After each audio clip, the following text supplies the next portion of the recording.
Tuhan bersamamu. Inilah Injil suci menurut Santo Yohanes.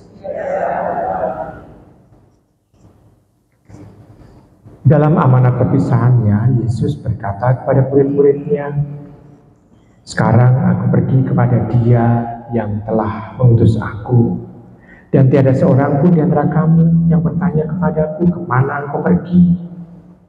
Tetapi karena aku mengatakan hal itu kepadamu, namun hatimu berduka cita. Namun benar yang kukatakan kepadamu adalah lebih berguna bagi kamu jika aku pergi. Sebab jikalau aku tidak pergi, penghibur tidak akan datang kepadamu. Sebaliknya, jikalau aku pergi, aku akan mengutus Dia kepadamu.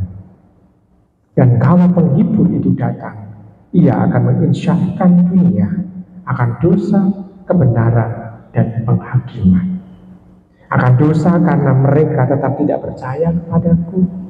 Akan kebenaran karena aku pergi kepada Bapa dan kamu tidak melihat aku lagi. Akan penghakiman karena penguasa dunia ini telah dihukum." Demikianlah sabda Tuhan.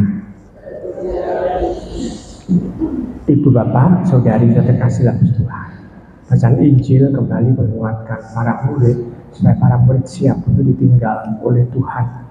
Dan kita tahu bahwa setelah bangkit, Tuhan mendampingi para murid hanya 1 bulan. Ya, hanya 40 hari ya.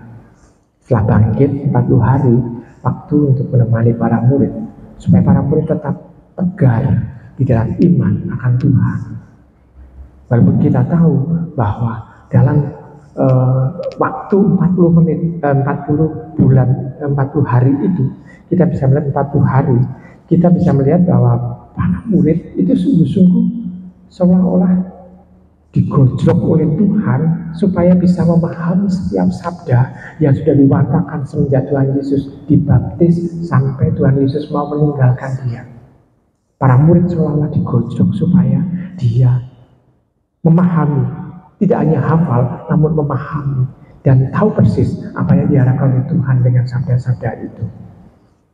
Maka kita bisa melihat ibu bapak, saudari-saudari terkasih dalam Tuhan, sabda yang diwatakan itu harus didengarkan supaya dia bisa ditangkap sabdanya.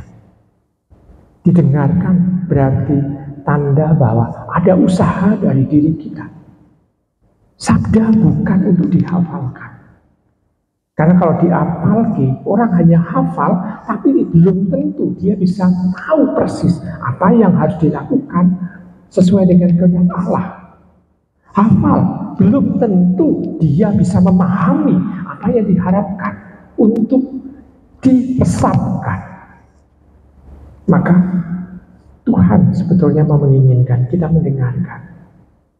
Lalu kalau dia mendengarkan, maka dia bisa tahu bahwa usaha untuk mendengarkan ini bukan karena prestasi dirinya, namun karena Roh Kudus yang mendorong dia untuk bisa sekaligus memahami apa yang disabdakan oleh Tuhan.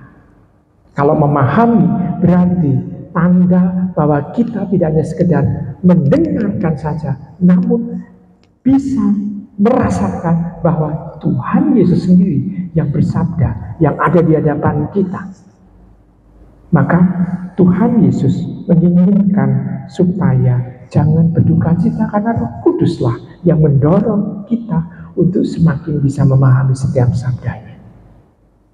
Kalau Roh Tuhan Yesus masih ada bersama-sama dengan kita, paling yang menjadi pengikut Tuhan adalah orang-orang yang ada di sekitar Tuhan Yesus, yang ngintil di belakang kemana Tuhan Yesus pergi. Tetapi dengan Tuhan Yesus migrat ke surga, Dia memberikan Roh kepada kita. Orang yang ada di jauh dari Palestina bisa rasakan sabdanya dan bisa mengikuti Tuhan. Maka Tuhan Yesus mengingatkan, lebih beruntung kalau Tuhan Yesus itu migrat ke surga dan Roh Kudus itu menggantikan tugas Dia untuk mendampingi setiap orang.